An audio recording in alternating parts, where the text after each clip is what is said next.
Hi friends, I'm Bo. Let's get our brains and bodies ready to read. Do you love letters? Yes? I do too. Do you know something neat about letters?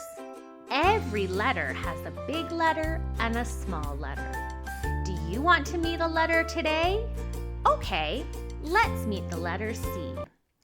These words start with C. Cake, carrots, and colors.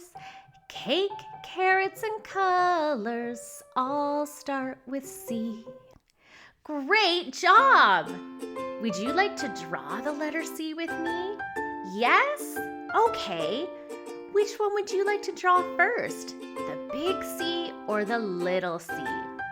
Okay, let's draw the big C first. Start at the top, curve around the cookie.